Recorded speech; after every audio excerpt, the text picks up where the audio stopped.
Hello my dear friends. तो आज हमारा अगला चैप्टर स्टार्ट होने वाला है, लाइंस एंड एंगल्स। ज्योमेट्री का आपका यूक्लिड्स ज्योमेट्री के बाद जो फर्स्ट इंट्रोडक्शन है वो लाइंस एंड एंगल्स से ही होगा आपका बेसिकली। ठीक है, तो मैं बेसिकली आपका डिटेल जो नोट्स है वो ज्योमेट्री वाला पार्ट है, तो इसीलिए और लिख नहीं रहा हूँ यहाँ पे क्योंकि काफ़ी ज़्यादा डेफिनेशंस इन्वॉल्व है। फिर डेफिनेशंस के बाद आपका काफ़ी सारे थ्योरम्स भी इन्वॉल्व है ना।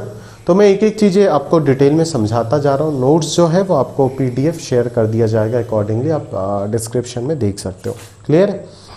तो चलिए हम लोग स्टार्ट करते हैं अकॉर्डिंगली। जो भी अंडरलाइन पार्ट है उस नोट्स में उसको आप डिटेल से स्टडी करने का कोशिश कीजिएगा। ठीक है, और वही चीज़ मैं उसी नोट से पीडीएफ से अकॉर्डिंगली एक एक चीज़ मैं शेयर करता जाऊँगा, आपको समझाता जाऊँगा। ठीक है, तो सबसे पहले देखो लाइंस एंड एंगल्स, ये है हमारा चैप्टर।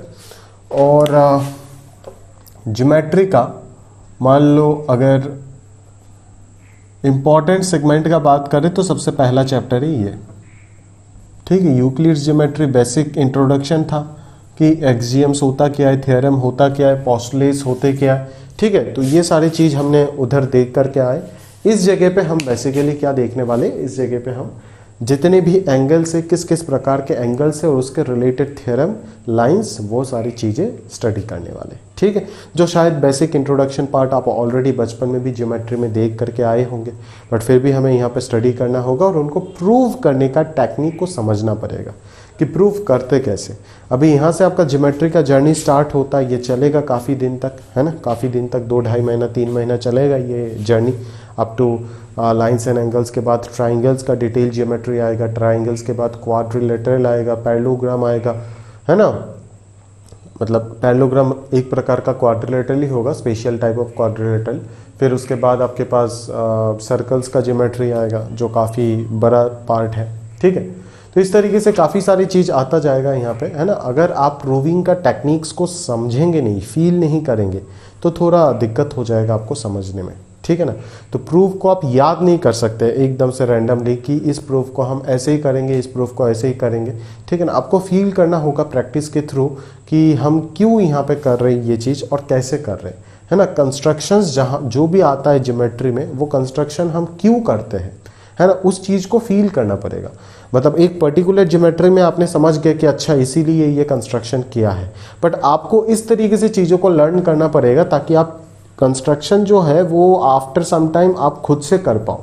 ठीक है, तभी जाके आप ज्योमेट्री को लर्न कर पाओगे, अदरवाइज ये पॉसिबल नहीं हो पाएगा आपके लिए कि ज्योमेट्री को लर्न करना। अगर आप हर एक कंस्ट्रक्शन को याद करते हुए चले गए, ठीक है, तो ज़्यादा आप मतलब नया ज्योमेट्री अगर आपके सामने आएगा तो ज़्यादा अच्छे से आप कर नहीं पाओगे मेरे ख्याल से। ठीक है, तो इसीलिए कंस्ट्रक्शन को आप समझते हुए जाइएगा अच्छे से, है ना, और उसी के थ्रू चीज़ें क्लियर होता जाएगा।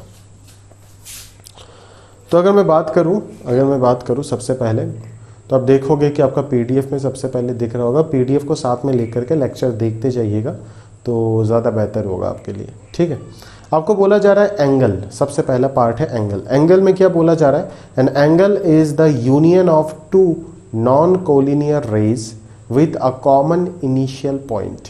ठीक है, दो नॉन कोलिनियर रेज, कोलिनियर मतलब समझते ही हो, एक के ऊपर एक जब आ जाता है तो उसको कोलिनियर बोलते हैं। अगर मैं नॉन कोलिनियर, रे क्या होता है ना, ये हो गया आपका रे।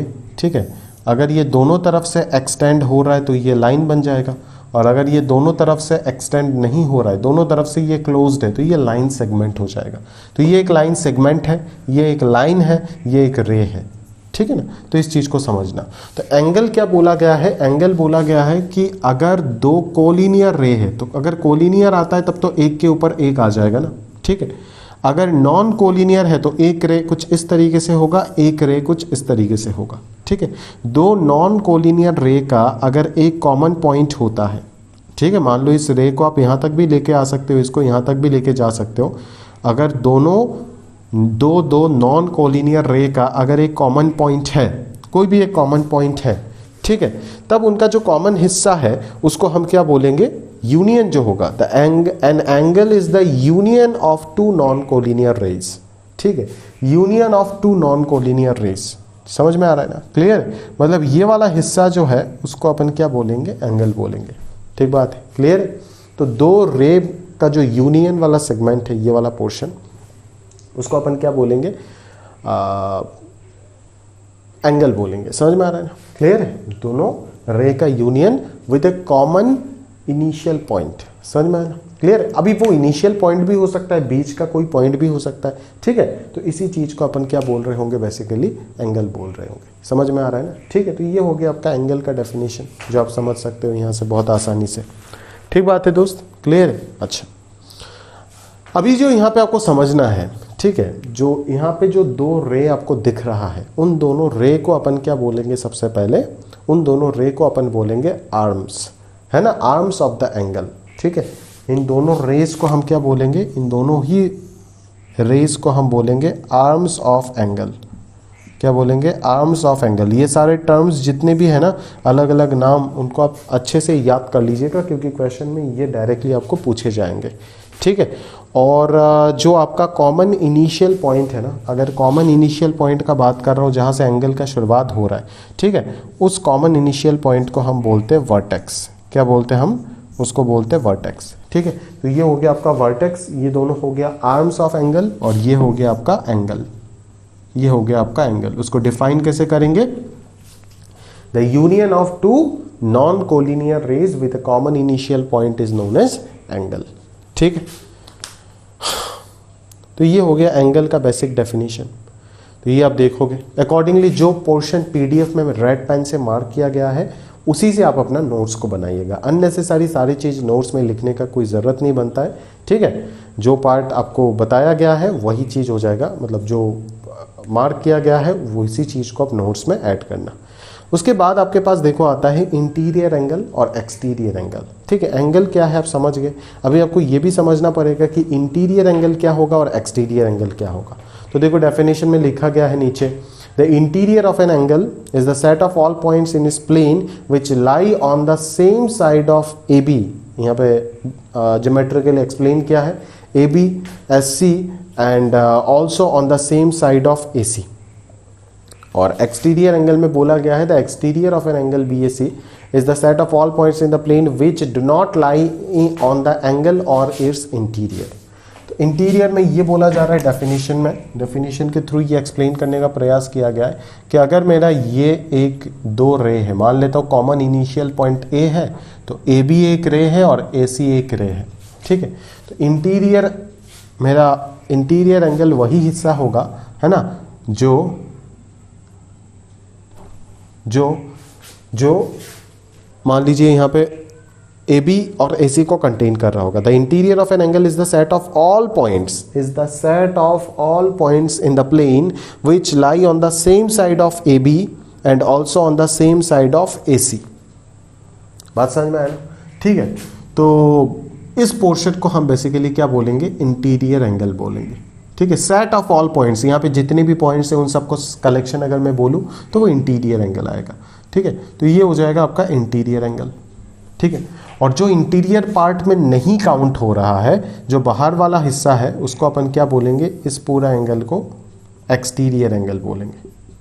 ठीक है, इसको अपन exterior of angle B A C, naming इस तरीके से करेंगे एंगल का, बी ए सी, या फिर आप इसको ऐसे भी बोल सकते हो, एंगल का सिंबल लगाओ, सी ए बी भी बोल सकते हो। बेसिकली जहां पे एंगल फॉर्म हो रहा है वो बीच में आएगा। ठीक है, इस चीज को आप ऑलरेडी जानते होंगे। तो ये हो गया इंटीरियर और एक्सटीरियर एंगल वाला पार्ट। क्लियर है दोस्त। उसके बाद आपके पास आता है छोटे छोटे बेसिक डेफिनेशन है, उनको पहले देखना पड़ेगा, है ना। आपको एक नोट में बोला गया है, it should be noted that interior and exterior are disjoint sets. बिल्कुल, डिसजॉइंट का मतलब क्या है कि जॉइंट नहीं है, मतलब कोई कॉमन नहीं है। इंटीरियर वाला रीजन और एक्सटीरियर वाला रीजन, उनके बीच में कोई कॉमन हिस्सा होगा ही नहीं। ठीक है ना, क्योंकि ये तो इन्फिनिटी तक चलता जाएगा ना, ये दोनों के दोनों। तो इंटीरियर वाले पोर्शन को पूरा एक्सटीरियर वाले पोर्शन से सेपरेट कर देगा ये दोनों आर्म्स। समझ में आ रहा है ना, क्लियर है। तो इंटीरियर और एक्सटीरियर हमेशा डिसजॉइंट सेट्स होगा। और इन दोनों का यूनियन का अगर मैं बात करूं, इन दोनों का इंटरसेक्शन तो नल सेट होगा, है ना। और अगर यूनियन का बात करूं इन दोनों का, तो वो पूरा क्या कवर हो जाएगा, वो पूरा प्लेन को कवर कर लेगा। देखो ना, अगर दोनों को यूनियन कर देता हूँ, कंबाइन करता हूँ, इसको और इसको अगर मैं मर्ज कर देता हूँ, तो पूरा प्लेन कवर हो जाएगा आपका। समझ आ रहा है, क्लियर है। चलो, उसके बाद आपको बोला जाता है कॉन्ग्रुएंट एंगल्स क्या है, ठीक है। तो कॉन्ग्रुएंट एंगल्स देखो लिखा गया है, two angles are said to be congruent if a trace copy of one can be superposed to on the other to cover it completely and exactly. Simple भाषा में इतना समझो कि अगर एक एंगल को दूसरे एंगल के ऊपर अगर कंप्लीटली सुपर इम्पोज कर सकते हो आप, ठीक है ना, दैट इज अगर आपके पास ये एक एंगल है और ये एक और एंगल है, तो इस एंगल को अगर इस एंगल के ऊपर पूरा पूरा बैठा सकते हैं सच दैट दोनों एंगल एग्जैक्टली सेम हो जाए, तभी अपन दोनों को क्या बोलेंगे, कॉन्ग्रुएंट एंगल्स बोलेंगे। तो कॉन्ग्रुएंट एंगल्स का सिंपल सा इतना मतलब है कि अगर दोनों एंगल इक्वल है तो दोनों को अपन क्या बोल देंगे, कॉन्ग्रुएंट एंगल्स बोल सकते हैं। क्लियर है, समझ में आ रहा है ना। चलिए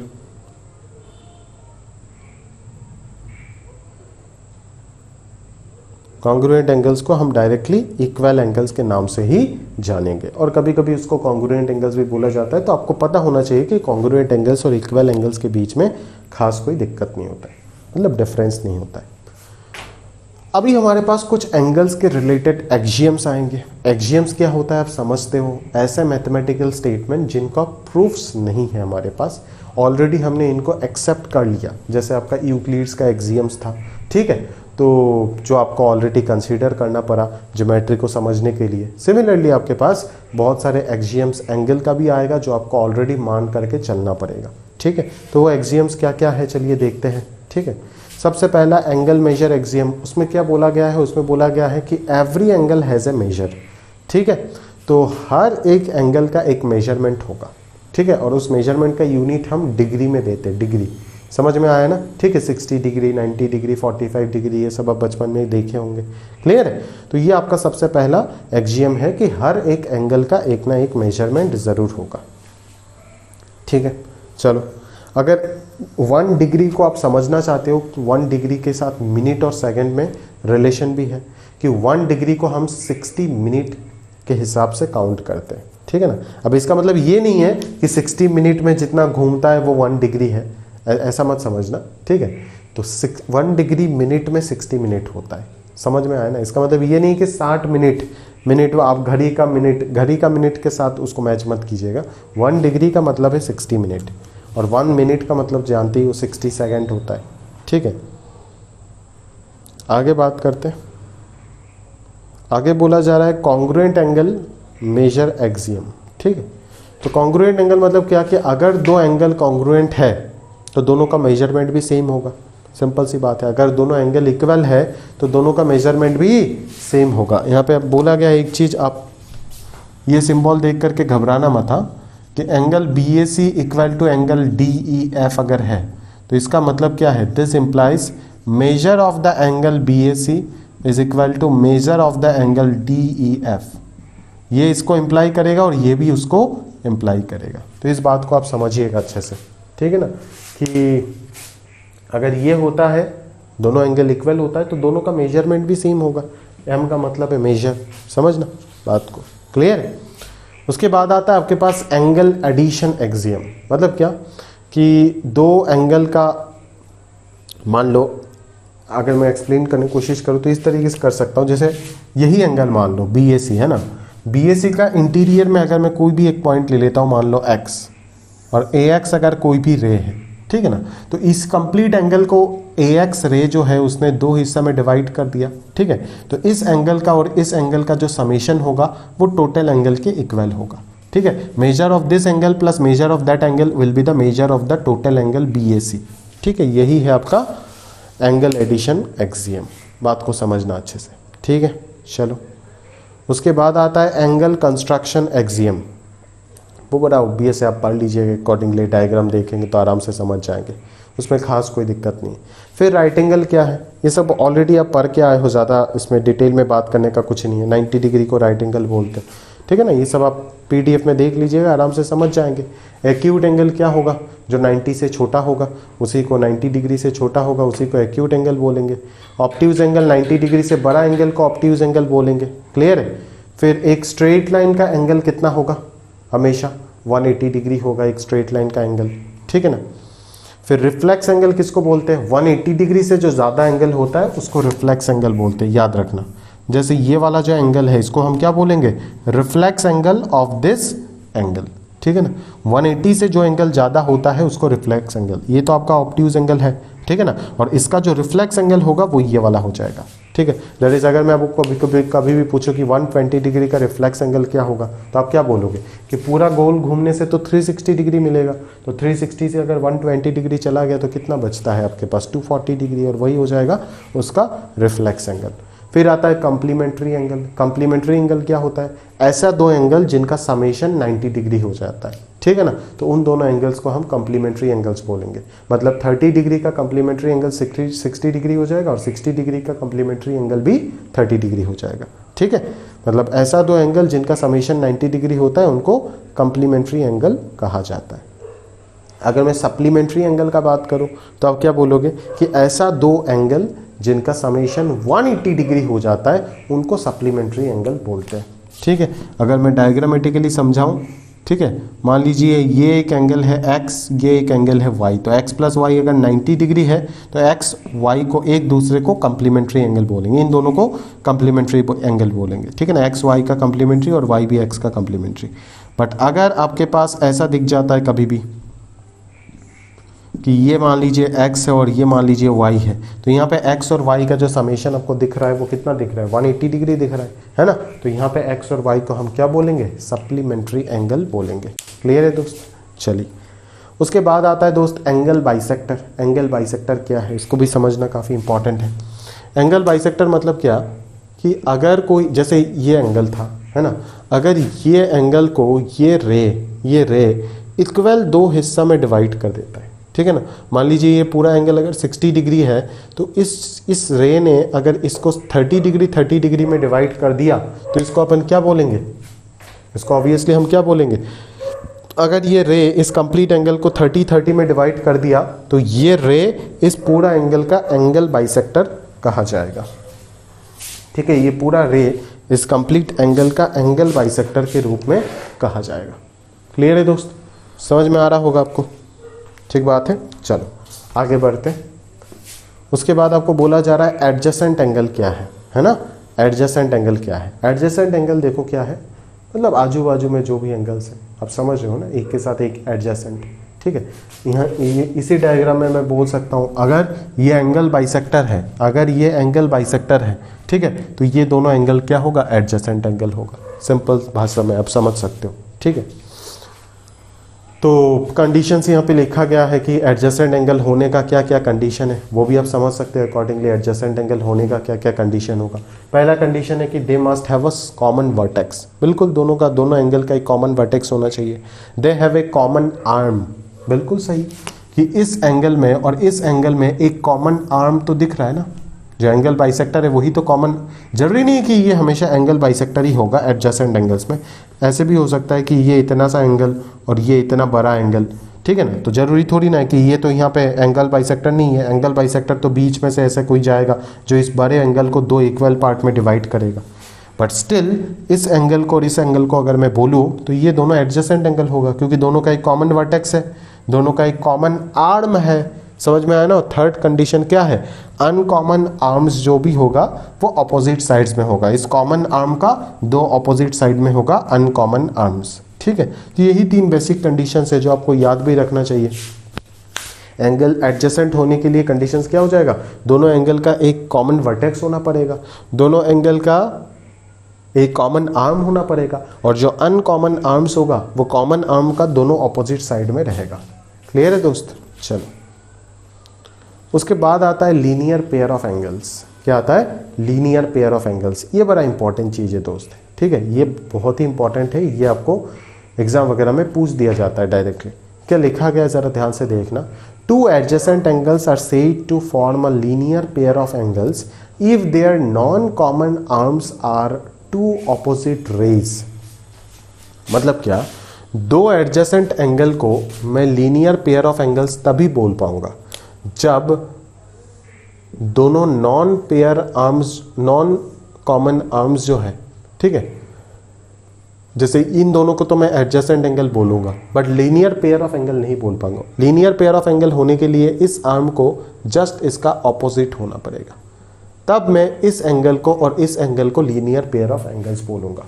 तो तो आप बोलोगे अच्छा सर इसका मतलब तो आप ये बोल रहे हो कि ये अगर ये इसका ऑपोजिट है, ये देखो कॉमन वर्टेक्स, ये देखो कॉमन आर्म और ये देखो दोनों अनकॉमन आर्म, अगर अनकॉमन आर्म एक दूसरे का ऑपोजिट हो जाता है तो ऑब्वियसली दोनों का समेशन क्या हो जाएगा, 180 डिग्री हो जाएगा। मतलब ये भी बोल सकते हो सर अच्छा इसका मतलब लीनियर पेयर ऑफ एंगल्स जो भी होंगे वो तो सप्लीमेंट्री भी होंगे। बिल्कुल सही बात है, क्लियर है।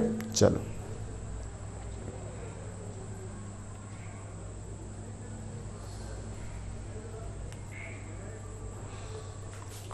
चलो उसके बाद आता है आपके पास थ्योरम। सबसे पहला थ्योरम आता है, ठीक है ना। बहुत सारे थ्योरम मिलेगा यहाँ पे, छोटे मोटे हल्के फुल्के थ्योरम है ना। पहला थ्योरम देखो आपको क्या बोला गया है, if a ray stands on a line then the sum of adjacent angles so formed is 180 degree. ठीक बात है, क्लियर है। तो अगर मैं बोलूँ कि अगर एक रे किसी लाइन के ऊपर स्टैंड कर रहा है, ठीक है, तो उनका जो एडजेसेंट एंगल का जो समेशन होगा वो हमेशा कितना होगा, 180 डिग्री होगा। बात समझ में आ रहा है ना, वो हमेशा कितना होगा, 180 डिग्री होगा। क्लियर है दोस्त। चलो तो अकॉर्डिंगली आप डायग्राम में देख सकते हो, यहाँ पे क्लियर है, पूरा स्टेटमेंट पूरा क्लियर है। अब डायग्राम में देख सकते हो, मैं इसको समझा के आपको प्रूव करके देता हूँ, ठीक है।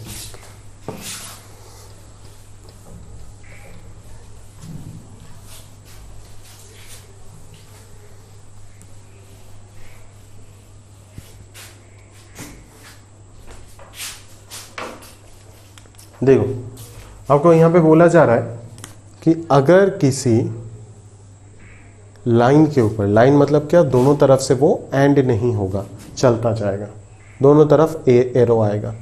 अगर किसी लाइन के ऊपर कोई एंगल स्टैंड करता है, ठीक है, तो दो जो एडजेसेंट एंगल होगा उनका समेशन 180 डिग्री होगा, मतलब दोनों सप्लीमेंट्री होंगे, ठीक है। तो यहाँ पे आपको बोला गया है कि इस चीज़ को प्रूफ करो आपकी दोनों सप्लीमेंट्री होंगे। मतलब अगर ये x है, अगर ये y है, तो x प्लस वाई जो होगा वो सप्लीमेंट्री होगा। उस चीज़ को आप प्रूफ करो ज़रा, ठीक है। उस चीज़ को आप कैसे प्रूफ करोगे वो आप मेरे को एक बार बताओ, ठीक है। तो यहाँ पे आप क्लियरली एक आध चीज़ को ऑब्जर्व कर सकते हो डिटेल में, कि बोले सर इस चीज़ को अगर मुझे प्रूफ करना है, ठीक है, तो मुझे ये तो पता है ना कि कम्प्लीमेंट्री एंगल्स क्या होता है ना।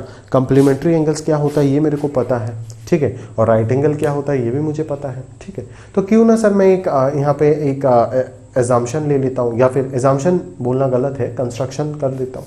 वो कंस्ट्रक्शन क्या है, मान लीजिए सर, ठीक है, मान लीजिए मैं इसको ए बी लाइन बोला, ठीक है, ये सी है मान लीजिए। तो यहाँ पे क्यों ना मैं एक रे बना लेता हूँ, मान लो पी डी, ठीक है, एक रे कंस्ट्रक्ट कर लेता हूँ जो कि ए बी के ऊपर परपेंडिकुलर है, जो कि ए बी के ऊपर क्या है, परपेंडिकुलर है। एक पी डी में रे कंस्ट्रक्ट कर दिया जो कि ए बी के ऊपर परपेंडिकुलर है। तो अगर ये ए बी के ऊपर परपेंडिकुलर है तो आप समझ गए होंगे कि सबसे पहले मैं यहाँ से क्या लिख सकता हूँ, मेरे को तो यही प्रूफ करना है ना कि angle A P C plus angle B P C का समेशन 180 डिग्री है। तो मैं यहाँ पे क्या लिखूँगा, सबसे पहले मैं यहाँ पे ये क्लियरली लिख सकता हूँ ना कि एंगल ए पी सी जो होगा वो कितना आ जाएगा, angle A P D plus angle C P D. Angle measure axiom से आप लिख सकते हो ये, है ना, कि ये दोनों एडजेसेंट एंगल है तो इनका समेशन ये कंप्लीट एंगल के इक्वल होगा, that is A P C के इक्वल होगा।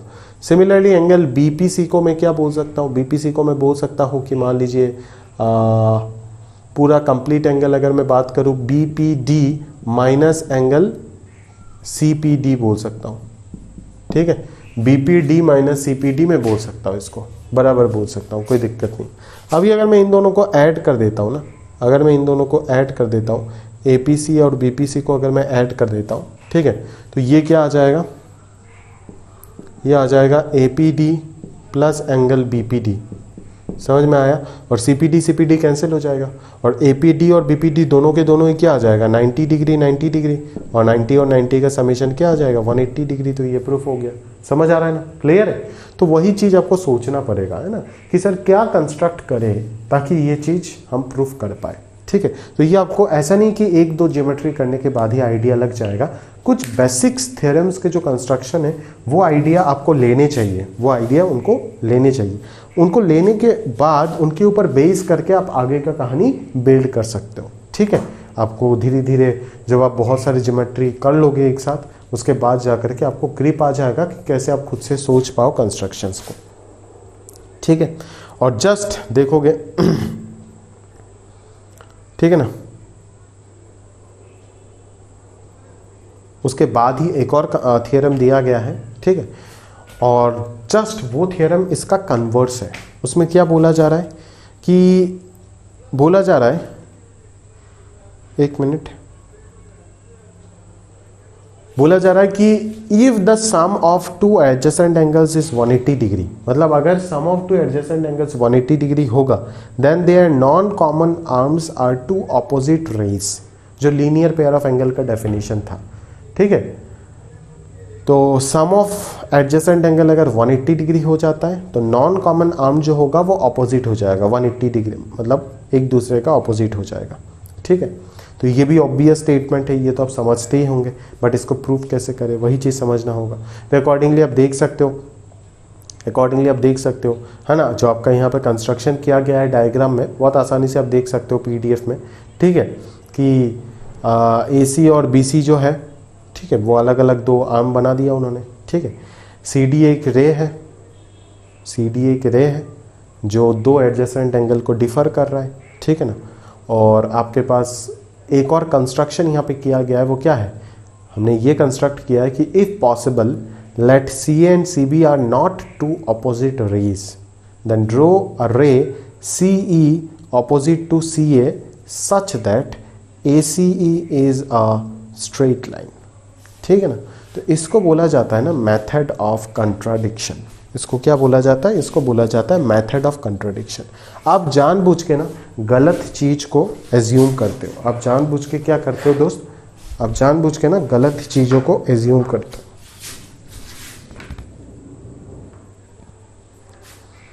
चीजें आपको क्लियरली दिख रहा है क्या, ये मेरे लिए देखना बहुत जरूरी है। तो देखिएगा इस थ्योरम में आपको क्या बोला जा रहा है, अकॉर्डिंगली आपको बोला जा रहा है कि अगर दो एडजेसेंट एंगल का समेशन 180 डिग्री है, मतलब ये एंगल और इस एंगल का समेशन अगर 180 डिग्री है, तो डेफिनेटली आप प्रूव करो, है ना, आप प्रूव करो APC और BPC का समेशन अगर 180 डिग्री है, तो आपको ये बताना है कि जो नॉन कॉमन आर्म्स होगा दोनों एंगल का वो ऑपोजिट टू वन अनदर होगा, ठीक है।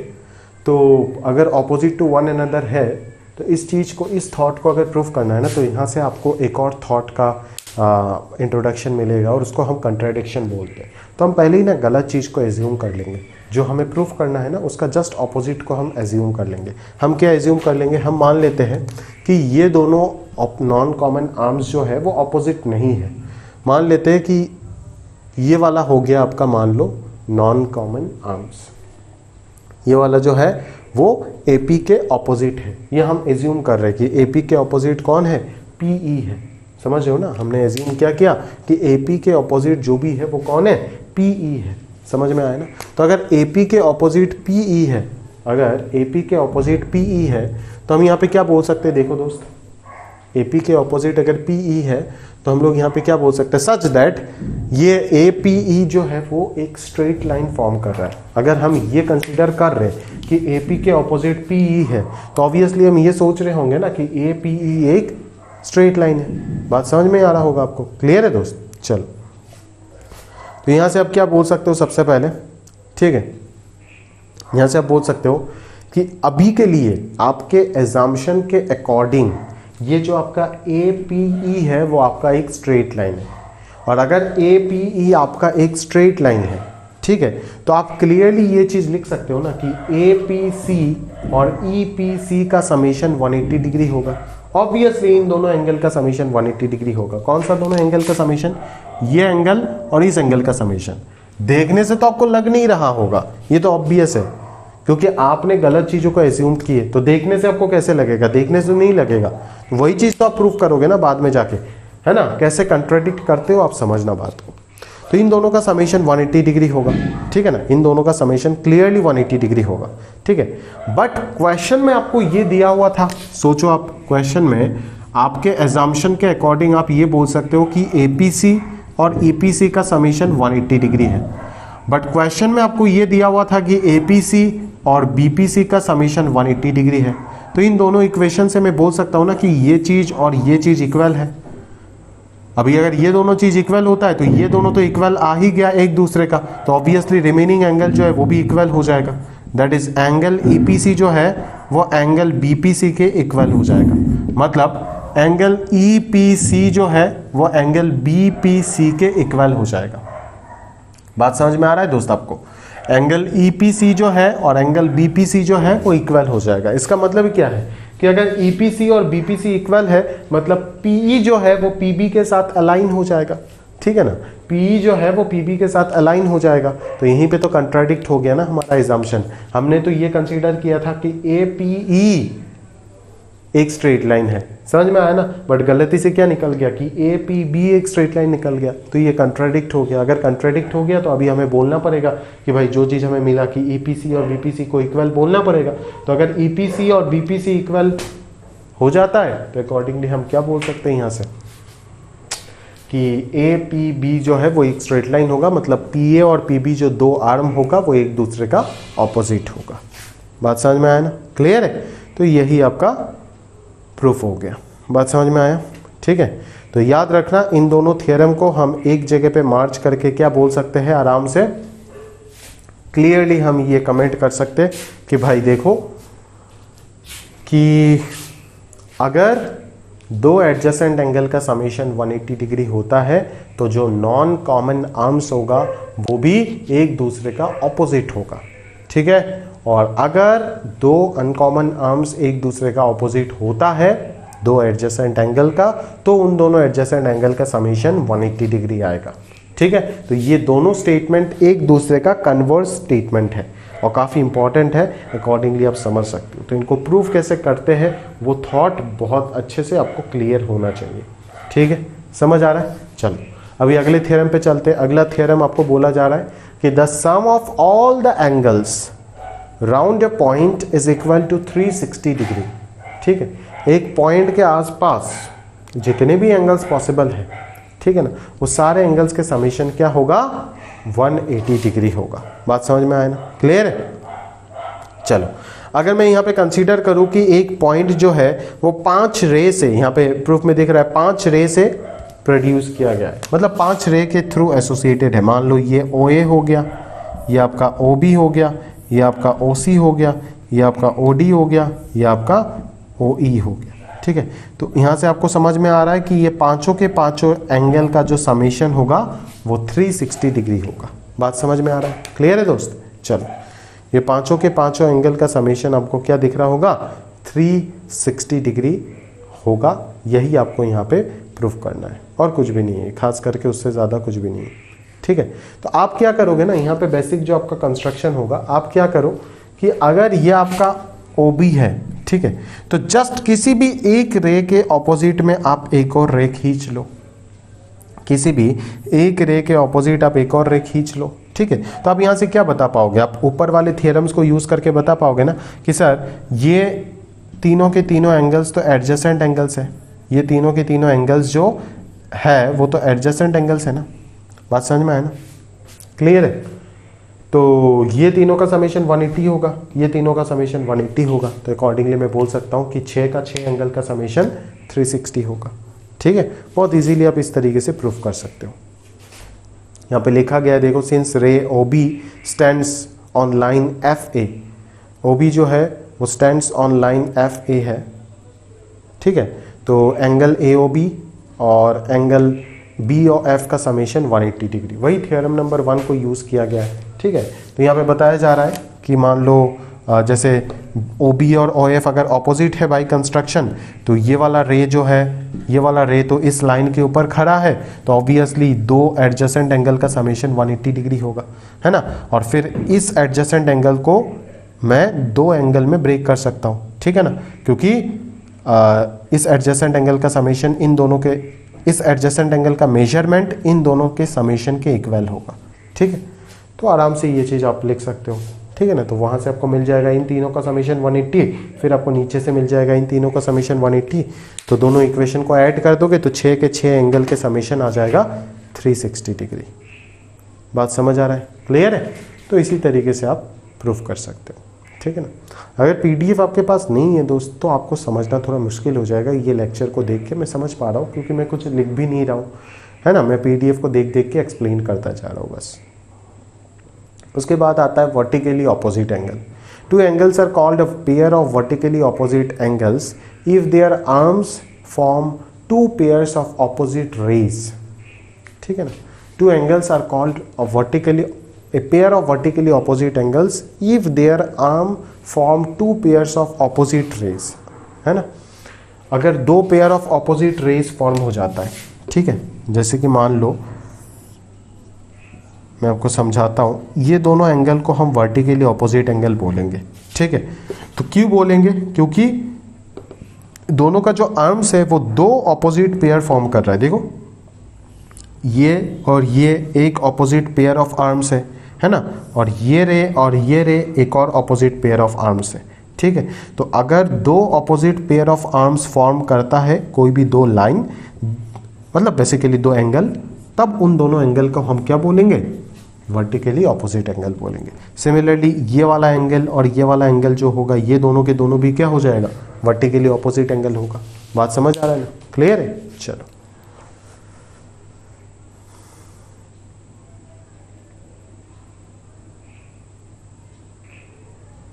उसके बाद एक और थ्योरम आपको दिया गया, वर्टिकली ऑपोजिट एंगल्स जो होता है वो हमेशा इक्वल होता है। ठीक है, वर्टिकली ऑपोजिट एंगल्स जो भी होता है वो हमेशा इक्वल होता है। तो उसको आप कैसे प्रूफ करोगे वो भी बड़ा क्लियर है, और ये आसान है ना, इसको प्रूफ करना आसान है। क्योंकि मान लो ये दोनों रे तो ऑपोजिट है ना, ठीक है, और ये एक लाइन की तरह ट्रीट होगा ऑब्वियसली, और ये लाइन के ऊपर ये एक और रे खड़ा है, तो ये एंगल और ये एंगल का समेशन 180 होगा। सिमिलरली ये एंगल और ये एंगल का समेशन भी 180 होगा। ठीक है, तो इन दोनों का समेशन इन दोनों के समेशन के क्या हो जाएगा? एग्जैक्टली इक्वल हो जाएगा। समझ आ रहा है ना, क्लियर है? तो यहाँ से आप कमेंट कर सकते हो कि ये उसके इक्वल होगा और ये उसके इक्वल होगा। समझ में आया ना, क्लियर है? चलो,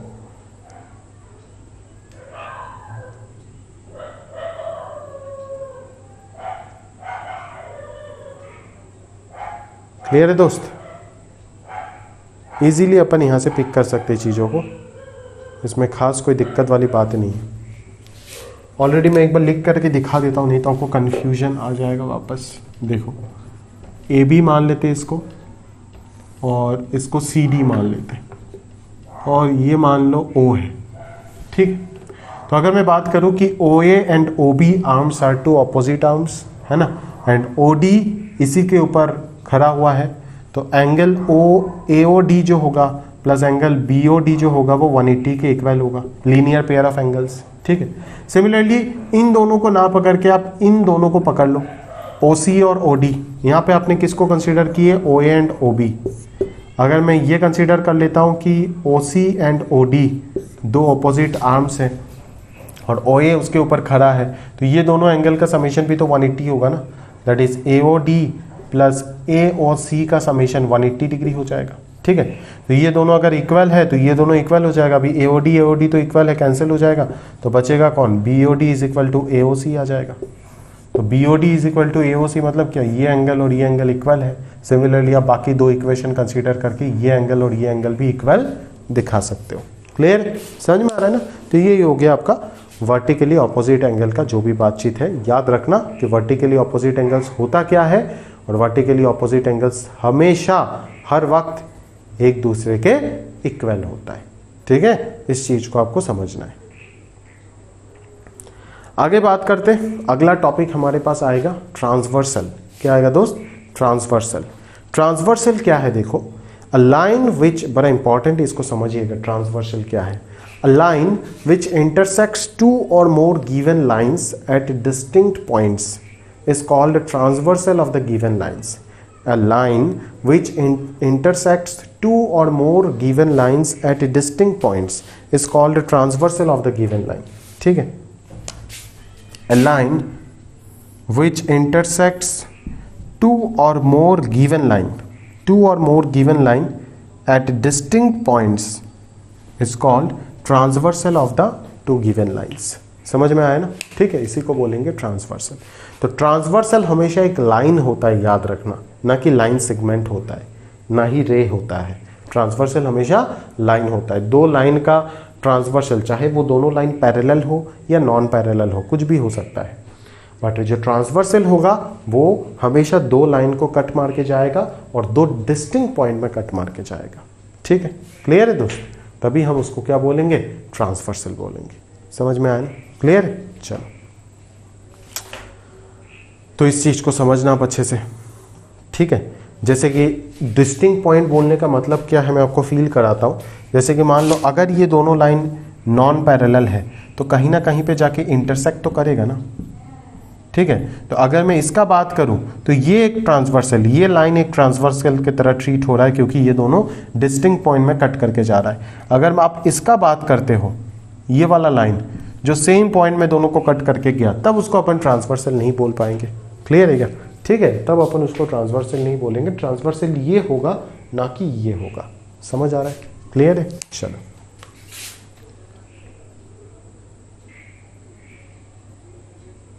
अभी आता है आपके पास कॉरेस्पॉन्डिंग एंगल और अल्टरनेट इंटीरियर एंगल्स का कंसेप्ट। ठीक है, कि कॉरेस्पॉन्डिंग एंगल्स क्या क्या होते हैं और अल्टरनेट इंटीरियर एंगल क्या क्या होते हैं, उस चीज़ को समझना है हमें। ठीक है, उस चीज़ को हमें डिटेल में समझना है दोस्त। क्लियर है कि कॉरेस्पॉन्डिंग एंगल होता क्या है और अल्टरनेट इंटीरियर एंगल्स क्या होता है, उस चीज़ को डिटेल में समझना है। इंटीरियर एंगल्स भी होगा, है ना, फिर अपन कंसेक्यूटिव इंटीरियर एंगल्स के बारे में बात करेंगे, फिर रिलेटेड थ्योरम्स आएगा, उनको देखने वाले। ठीक है, तो पहले मैं आपको ये समझा देता हूँ कि कॉरेस्पॉन्डिंग एंगल क्या है और अल्टरनेट इंटीरियर एंगल्स क्या है। जैसे आप समझ जाओ, मान लो ये दो लाइन है और इन दोनों लाइन को ये लाइन दो डिस्टिंक्ट पॉइंट में कट करके गया। ठीक है, बहुत बढ़िया। तो अगर मैं बात करूं कि मान लो नेमिंग कर देते हैं, इसको 1 बोल देते हैं, इसको 2 बोल देते हैं, इसको 3 बोल देते हैं, इसको 4 बोल देते हैं, इसको 5 बोल देते हैं, इसको 6 बोल देते हैं, इसको 7 बोल देते हैं, इसको 8 बोल देते हैं। ठीक है, अगर मैं बोलूं कि 1 जो है ना, 1 और 3 जो है, ठीक है, उन दोनों को हम कॉरेस्पॉन्डिंग एंगल बोलेंगे। 1 और 3 जो होगा वो कॉरेस्पॉन्डिंग एंगल होगा। समझ में आया? सिमिलरली 2 एंड 4 को अगर लेते हो ना तो भी वो कॉरेस्पॉन्डिंग एंगल होगा। ठीक है, फिर 8 और 6 को अगर लेते हो तो भी कॉरेस्पॉन्डिंग एंगल होगा, और 7 और 5 को लेते हो तो भी वो दोनों कॉरेस्पॉन्डिंग एंगल्स होंगे। बात समझ आया? ये हो गया कॉरेस्पॉन्डिंग एंगल्स का कहानी। बट अगर मैं अल्टरनेट इंटीरियर एंगल्स का बात करूं, ठीक है, तो वो हो जाएगा, ये देखो इंटीरियर एंगल्स यहाँ पे कौन है, ये है, ये 4 ही तो इंटीरियर एंगल्स दिख रहा है ना आपको। ठीक है, तो अल्टरनेट इंटीरियर कौन होगा? 2 के साथ अगर 6 आया तो अल्टरनेट इंटीरियर होगा। ये सारे के सारे क्या होगा? अल्टरनेट इंटीरियर होगा, और वो सारे के सारे कॉरेस्पॉन्डिंग एंगल होगा। ठीक है, सिमिलरली 3 के साथ अगर 7 आया तो भी वो क्या होगा? अल्टरनेट इंटीरियर एंगल होगा।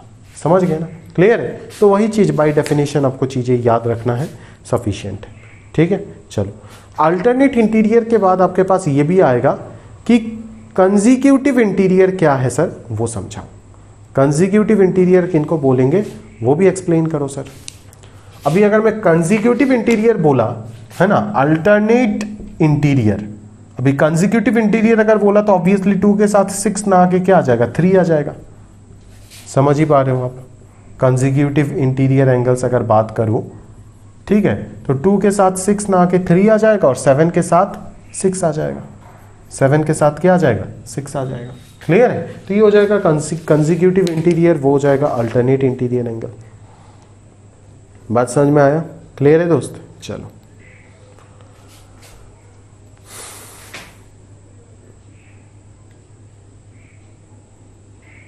अगर ये दोनों लाइन पैरेलल होता, आप खुद सोचो, अगर ये दोनों लाइन पैरेलल होता, ठीक है, तो आपका करस्पॉन्डिंग एंगल्स जो है वो भी इक्वल होता, अल्टरनेट इंटीरियर एंगल जो है वो भी इक्वल होता, और कंसेक्यूटिव इंटीरियर एंगल भी इक्वल होता। ठीक है, अगर ये दोनों लाइन पैरेलल हो जाता, इस तरीके से पैरेलल लाइंस अगर हो जाते, ठीक है, पैरेलल लाइंस दो प्रकार का होता है, याद रखना। एक तो है ये डिसजॉइंट पैरेलल लाइंस, जहाँ पे कोई जॉइंट नहीं है, और दूसरा क्या हो जाएगा, को इंसिडेंट पैरेलल लाइंस, मतलब जहाँ पे एक दूसरे के ऊपर आ जाएगा। ठीक है, तो अगर मैं बात करूँ कि ये एक ट्रांसवर्सल अगर है, ये अगर एक ट्रांसवर्सल है, ठीक है, तो मैं यहाँ से क्या बोल सकता हूँ कि ये एंगल इसके इक्वल होगा ऑब्वियसली। ठीक है, ये एंगल इसके इक्वल होगा, फिर ये एंगल इसके इक्वल होगा, ये एंगल इसके इक्वल होगा। ये सारे के सारे तो कॉरस्पॉन्डिंग एंगल हो गया। अभी अगर मैं अल्टरनेट इंटीरियर एंगल का बात करूं तो ये एंगल इसके इक्वल होगा और ये एंगल इसके इक्वल होगा। बात समझ में आ रहा है, क्लियर है। और अगर मैं कंसेक्यूटिव इंटीरियर का बात करूं तो ये एंगल इसके इक्वल होगा और ये एंगल भी इसके इक्वल होगा। बात समझ में आया ना। तो ये सारे के सारे जो भी एंगल्स आपको बोला गया वो इक्वल होगा, याद रखना। ठीक है दोस्त, क्लियर है। चलो, तो अगर दोनों पैरेलल है तो ऐसा बिल्कुल होगा। समझ आ रहा है आपको, क्लियर है। चलो,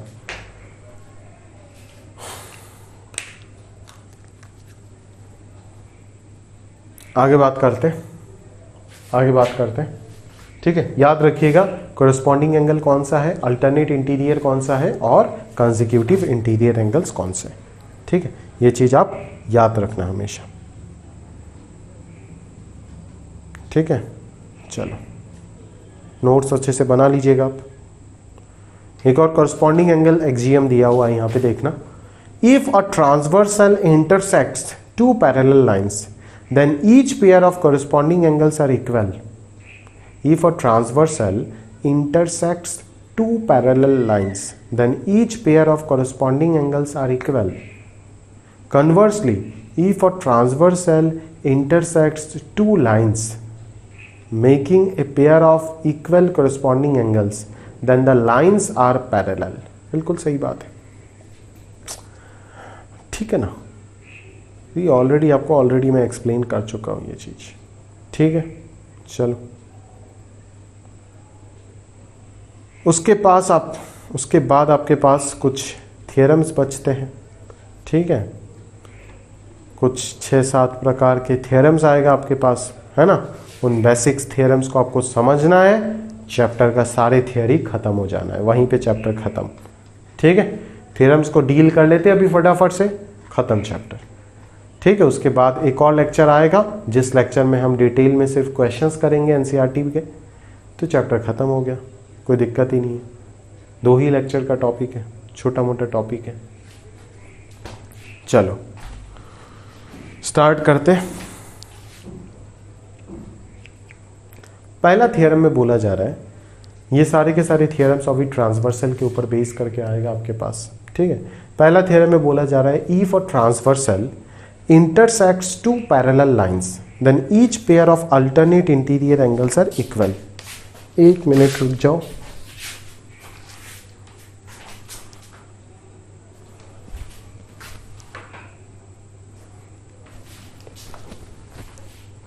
क्या बोला जा रहा है आपको, if a transversal intersects two parallel lines, ठीक है, then each pair of alternate interior angles are equal. ठीक है ना। तो अल्टरनेट इंटीरियर एंगल्स जो इक्वल होता है, जो यहाँ पे आपको मैंने रिजल्ट बोला, उसी रिजल्ट को अपन अभी प्रूफ करने वाले हैं। यहाँ पे जितने भी आपको रिजल्ट बोला गया है ना, उसी रिजल्ट को हम प्रूफ करने वाले। ठीक है, हमको क्या बोला जा रहा है, if a transversal intersects two parallel lines, दोनों लाइंस कैसे हैं, पैरेलल है। अगर एक ट्रांसवर्सल आया और इन दोनों पैरेलल लाइंस को इंटरसेक्ट कर दिया, then each pair of alternate interior angles are equal बोला है। ठीक है, each pair of alternate interior angle, तो alternate interior angle कौन है, ये इसके इक्वल होगा और ये इसके इक्वल होगा, ये दोनों बताया जा रहा है आपको इक्वल। तो यहाँ पे नेमिंग कर दिया, मैं भी नेमिंग कर देता हूँ। मान लो ये ए पॉइंट मान लो, ये बी पॉइंट मान लो, तो ये ए बी लाइन हो गया। ये सी मान लो, ये डी मान लो, तो ये सी डी लाइन हो गया। ठीक है ना। अभी इस पॉइंट को मान लिया उन्होंने पी, इसको क्यू मान लिया, तो पी क्यू पॉइंट हो गया ये। ठीक है, चलो। तो अकॉर्डिंगली आप बता सकते हो दोस्त, ठीक है, कि एंगल का नाम भी दिया है, बट आप देख सकते हो एंगल का नाम और मैं यूज़ नहीं कर रहा हूँ। ठीक है ना। तो एंगल का नाम लेकर के मैं क्या करूँ यहाँ पे, खास करके आप समझ ही रहे हो। ठीक है, चलो।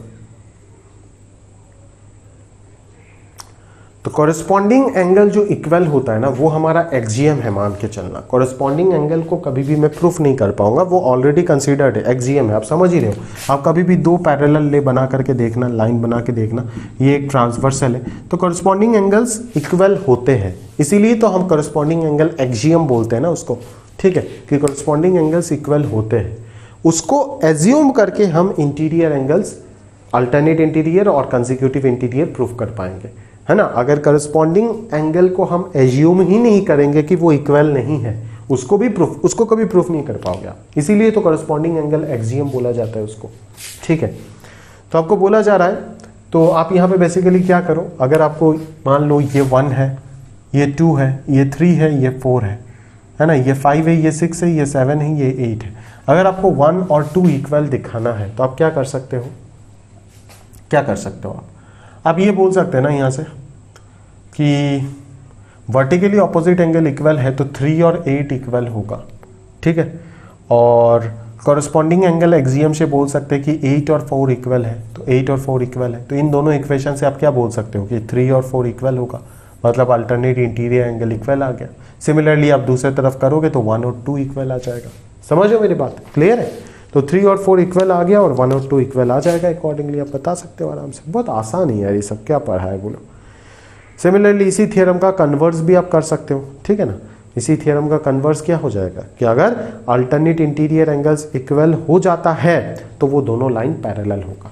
अगर लाइंस पैरेलल होता है और ये एक ट्रांसवर्सल होता है तो अल्टरनेट इंटीरियर एंगल इक्वल होगा। तो इसी का कन्वर्स क्या हो जाएगा कि अगर दो लाइन इस तरीके से है सच दैट एक ट्रांसवर्सल उसको कट मारा है 2 पॉइंट में और दोनों इंटीरियर एंगल इक्वल आ गया, तो डेफिनेटली ये दोनों लाइन पैरेलल होगा। वो हो जाएगा इस थ्योरम का कन्वर्स स्टेटमेंट। ठीक है, तो उसको आप अकॉर्डिंगली सिमिलर वे में प्रूफ कर सकते हो, ज़्यादा कोई दिक्कत नहीं। आपको ऑलरेडी क्या दिया गया है, आपको अभी दिया गया है कि अल्टरनेट इंटीरियर एंगल इक्वल है, ये गिवन है, मतलब 3 = 4 आपके पास गिवन है।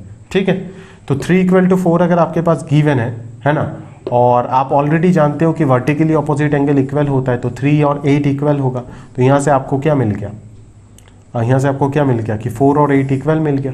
तो अगर 4 और 8 इक्वल मिल गया तो कॉरेस्पॉन्डिंग एंगल इक्वल मिल गया। अगर कॉरेस्पॉन्डिंग एंगल इक्वल मिल गया तो ऑब्वियसली ये दोनों लाइन क्या होगा, पैरेलल होगा, क्योंकि कॉरेस्पॉन्डिंग एंगल इक्वल कहाँ पे होता है, जब लाइंस पैरेलल होता है तभी तो कॉरेस्पॉन्डिंग एंगल इक्वल होगा ना। समझ रहे हो ना। ठीक है, तो कॉरेस्पॉन्डिंग एंगल एक्सियम से ही आपको प्रूफ करना पड़ेगा सारे के सारे कहानी को। ठीक है, सिमिलरली आप कंसेक्यूटिव इंटीरियर एंगल के बारे में भी प्रूफ कर सकते हो, बहुत आसान है। Consecutive interior angle and then उसका कन्वर्स भी आएगा, कंसेक्यूटिव इंटीरियर एंगल आएगा फिर उसका कन्वर्स आएगा। आराम से आप देख लेना, बहुत आसान है यार ये सब, क्या बताए बोलो। ठीक है, कंसेक्यूटिव इंटीरियर एंगल में प्रूफ करते वक्त बस लीनियर पेयर ऑफ एंगल्स का कंसेप्ट आ जाएगा। जैसे मैं चलो बता ही देता हूँ आपको, अगर आपको यहाँ पे 1 और 4 को इक्वल प्रूफ करना होता, अगर आपको 1 और 4 को इक्वल, कंसेक्यूटिव इंटीरियर एंगल कौन है, 1 और 4 ही तो है। अगर 1 और 4 को इक्वल करना होता तो आप सबसे पहले आपके पास जितना भी रिजल्ट है आप लिख लो। वर्टिकली ऑपोजिट एंगल इक्वल 1 = 7 आप जानते हो। ठीक है, कॉरेस्पॉन्डिंग एंगल एक्सियम से 4 और 8 इक्वल आप बोल सकते हो, बिल्कुल। ठीक है, और 2 और 7 भी इक्वल बोल सकते हो। ठीक है ना, चलो उसके बाद आप क्या बोल सकते हो कि sir linear pair of angles कौन कौन है, 7 और 8। तो 7 और 8 का समेशन भी 180 होगा, 1 और 3 का समेशन भी 180 होगा, 2 और 4 भी लीनियर पेयर ऑफ एंगल से, और 5 और 6 भी लीनियर पेयर ऑफ एंगल से। तो इन सब का समेशन जो होगा वो क्या होगा, 180 डिग्री के इक्वल होगा। बात समझ आ रहा है, क्लियर है। अच्छा, तो हमें रिलेशन किसके बीच में निकालना है, 1 और 4। तो 1 और 4 तो इक्वल तभी दिखा पाएंगे ना जब 7 और 8 अपन इक्वल दिखा पाएंगे, ऑब्वियसली, क्योंकि 4 और 8 तो इक्वल है और 7 2 के साथ इक्वल है और 1 7 के साथ इक्वल है। 17 के साथ, हाँ वर्टिकली ऑपोजिट एंगल ऑब्वियसली। तो यहाँ से अगर मेरे को रिलेशन निकालना है तो मैं किसके बीच में निकालूंगा दोस्त? 1+3 और 2+4 इक्वल आ गया है ना। 2 को 7 लिख सकते हैं, 3 को 8 लिख सकते हैं, 2 को 7 लिख सकते हैं, 3 को 8 लिख सकते हैं, 8 को 4 लिख सकते हैं, 8 को 4 लिख सकते हैं वापस। तो इन दोनों को अगर मैं कंसीडर कर लूँ, आपको 1 और 4 इक्वल दिखाना है ना, तो यहाँ से आपको इन दोनों इक्वेशन से आपको क्या पता चलेगा? 1+3 और 2+4 इक्वल है, तो 2 तो 7 के इक्वल है और 3 8 के इक्वल है। 2 7 के इक्वल है और 3 8 के इक्वल है। और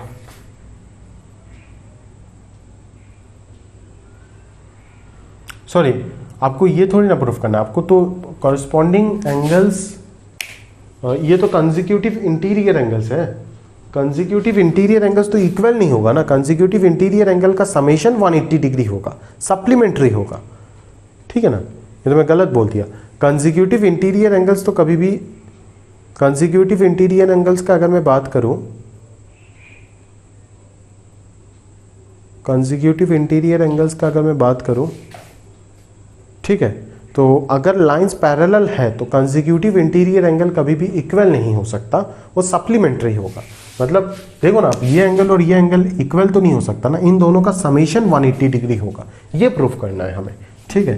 तो अगर ये प्रूफ करना है तो 1+4 180 डिग्री प्रूफ करना है, ठीक है। तो 1+4 अगर 180 डिग्री प्रूफ करना है तो ये बहुत आसान है।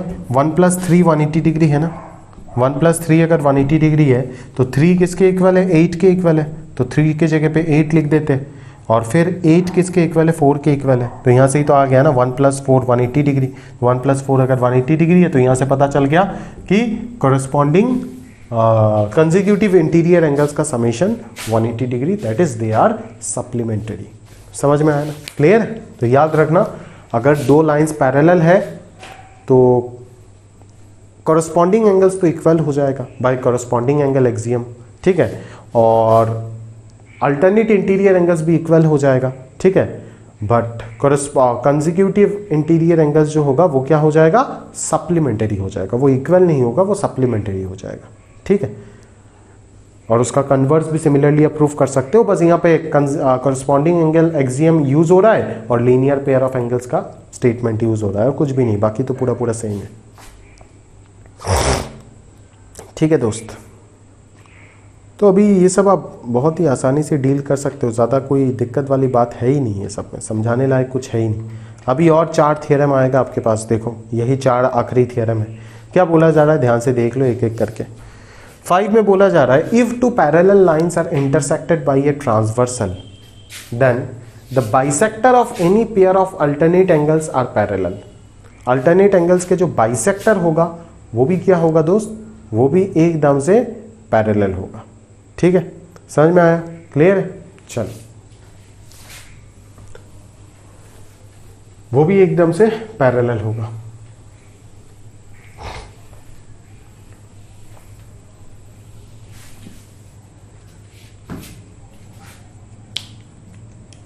देखो ध्यान से देखो, अगर मैं बोलूं ये मेरे पास 2 पैरेलल लाइन है, ये एक ट्रांसवर्सल है, ठीक है। तो 2 अल्टरनेट एंगल मैं ये बोल सकता हूं, 2 अल्टरनेट इंटीरियर एंगल। अभी इन दोनों अल्टरनेट इंटीरियर एंगल का अगर मैं 2 बाइसेक्टर लेता हूं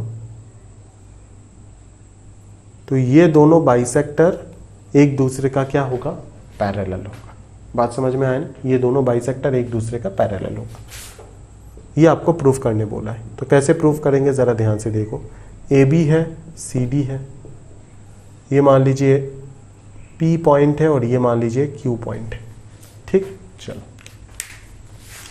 अगर मैं बात करूं तो यहां से मैं क्या बोलूंगा, जरा ध्यान से देखना कि ये दोनों कॉरस्पॉन्डिंग एंगल तो इक्वल होगा ही ना।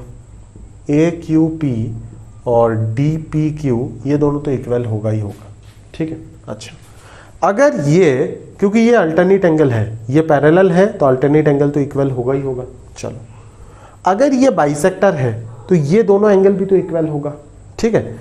ये दोनों एंगल भी तो, क्योंकि एंगल बाइसेक्टर क्या होता है, जो एक एंगल को दो इक्वल पार्ट में डिवाइड कर देता है, तो ये दोनों एंगल भी यहाँ पे इक्वल होगा। तो इस कंप्लीट एंगल को मैं क्या लिख पाऊंगा, इस कंप्लीट एंगल को मैं ट्वाइस ऑफ एंगल, मान लो इसको अगर मैं बोल देता हूं m, इसको अगर n बोल देता हूं, तो इसको twice of m Q p बोल सकता हूं, m क्यू p, ठीक है।